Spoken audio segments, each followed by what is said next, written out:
Hi guys, we've got just a range of hardware we're supplying for this. We'll just go through nice and slowly so you've got a little bit of an understanding of where it all goes.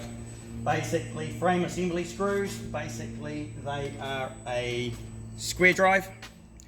They're a dual thread. All your holes for your frames are pre-punched, okay? So you've got, unfortunately, about 11 or 12,000 of those. I think you only need about 8 or 9,000. You'll have more than enough for assembling all the frames. We also have, basically, to put all your frames together, all of your frames and your beam pockets to your webbed rafters and stuff, we have hex drives. Any of these screws are interchangeable, but the hex drives and the Phillips drives are self-drilling, okay? But you can interchange any of these if the holes are there, or these other ones will pre-drill the holes. They all have the same holding capacity.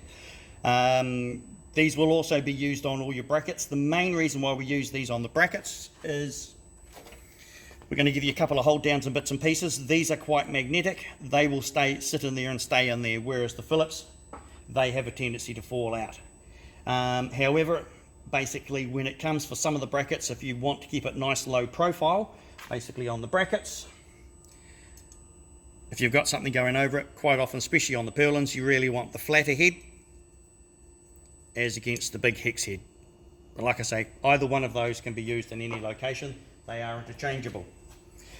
You have about 10,000 of those, and I think you're going to use about 6,000 or 7,000 for putting this whole job together, because you will be using this for your ceiling battens and your purlins as well. Okay, so don't go chucking too many at the seagulls.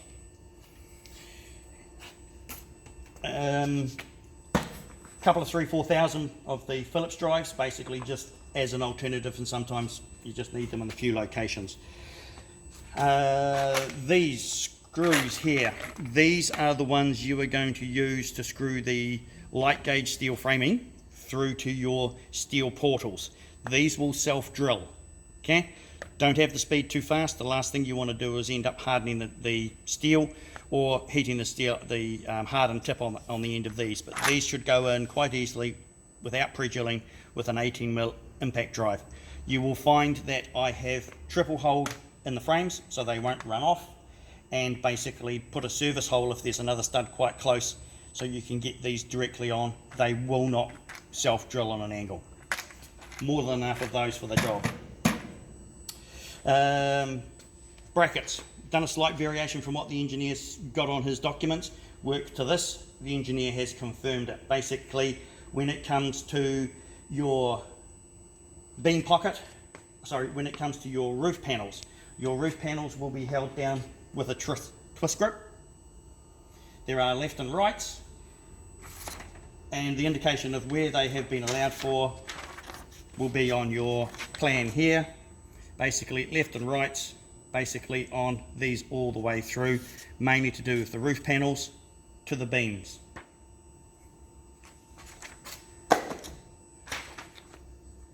Okay, so the next one we've got basically is the right angle brackets. The right angle brackets, which is the H's, are where that the rafters are going to come onto a ridge beam through there. So these will be these ones there.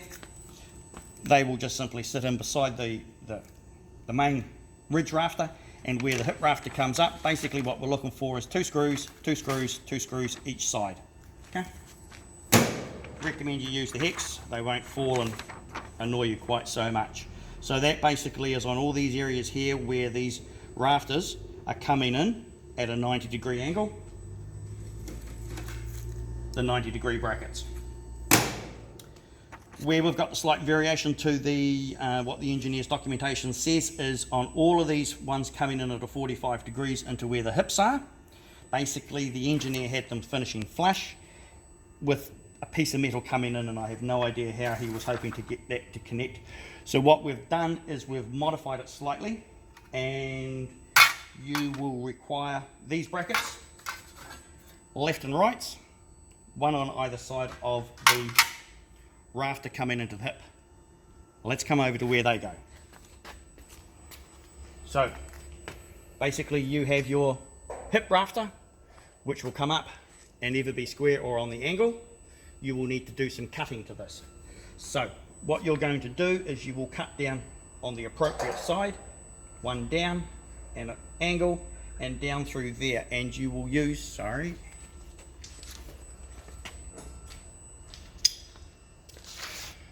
wide bill or duck bill vice grips to do the appropriate bends. You will find on both sides, so you need to work out which side it is, there will be a flange hole. To get your plumb bend on there, basically it will be from that point through that hole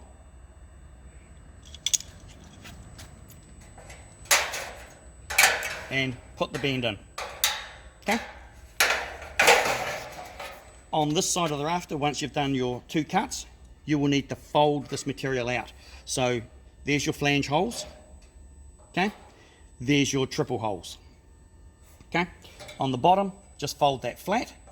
Triple holes from the bottom, you will screw up into the bottom of there.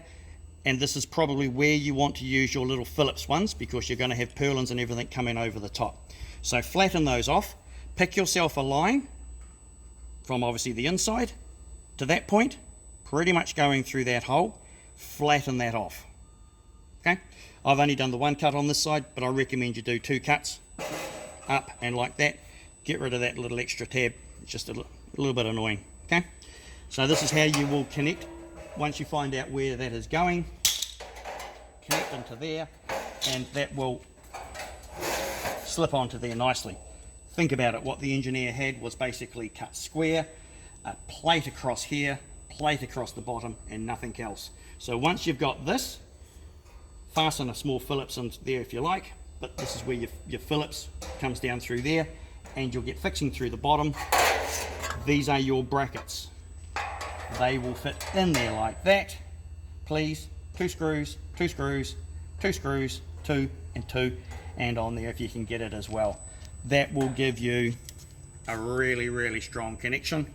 Engineers approve that, documentation coming.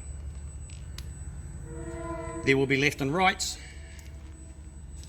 obviously for the appropriate left and right depending on which side your rafters are coming in. Most of your rafters coming in don't come into the same point, so they will stagger their way up, so everything should remain clear at the top.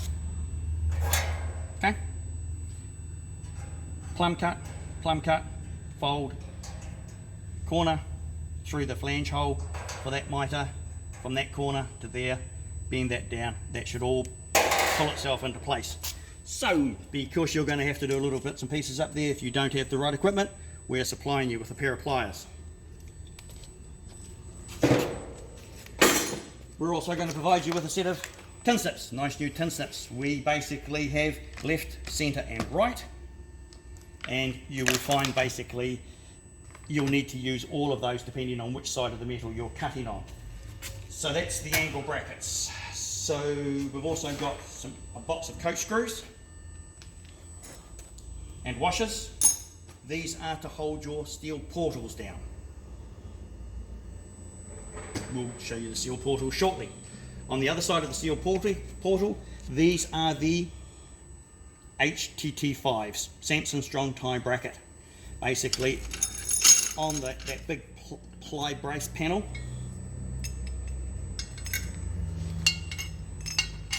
basically in there and down you go. Should be on the engineer's documents of how many screws you use, and please, on those ones, use your hex screws into the steel framing. Box of HTT5s. So the other stuff we have here is square drives. Basically, the most you're going to go, most ones you're going to be using is going to be the square drives for putting the framing together. That's probably the shorter ones you want, but in some locations, if you use the square drives, you may want to get into some places that are going to be a bit further in. So there is 10 shorts, a medium and a long in the square drive. Okay. Next one, of course, is the Phillips, basically for your Phillips drives and for your hex drives. These won't wear out. The only thing that you may find that may end up annoying you over a period of time is your iron filings might build up in there and just make your hex screw sit a bit funny. As you can see, that one's there not going quite in properly. Just need to clean the inside of that out. Okay, so they sit down there, and that way then they'll sit and not wobble and throw everything out when we're putting them together. So you've got a couple of the square drives there as well. You've got your pliers. You're probably going to have to put in a few of the holes into the steel purlins as such. We weren't 100% sure where they were going, so basically there's a pilot drill and a main drill. A couple of pairs of gloves. You may need them. Once you start steel framing for the first time, it's going to bite you a couple of times. Right, back over here. In the roof plan, there is some saddle trusses. Okay, so basically when you find the location of saddle trusses, basically you will use the frame CAD triple grip, which is one of those, and you will just, preferably using your nice pliers that you have, get across the lines once they're adjusted. If you're nice and strong, you can bend them by hand, and they will sit basically up your saddle truss and down onto the top chord of your rafters as per the engineer's details. We'll put that and that together. All of this documentation is all going to also be on the nice tablet we're going to supply you. Okay, they are your twist ties for your roof panels. Next one you've got basically is, hopefully there will be a brace plan in your documentation. These are your hold down brackets. Basically they have their own washer. They will sit like so down through there. That will provide your kilonewton hold down for your EMH-H. They require a hold down. There is 40 of those and 40 coach screws to go with them. That documentation is there. We've also marked the brace plan on the other side, thank you to my assistant, basically identifying where the hold down ones are actually going to go. These other ones don't require the hold down brackets, but there will be some other additional fixing. Okay, in your portals you are going to have quite a few short little bolts to go together over the top of the portals and to attach the ridge beams or the hip beams as such. Use these washers to go with it. There's quite a few of those to go in. Like I say, there are a couple of the holes missing. You'll need to put those in. You can do that. All the rest of the wall location basically require a type D fixing, and basically it is 4 screws by a stud, 1.2 centres. So that you've got your hold downs, which basically go where your brace panels are, and basically if it's more than 1.2 metres between there and where the next hold down is, you will need 4 of these by a stud going into a timber connection.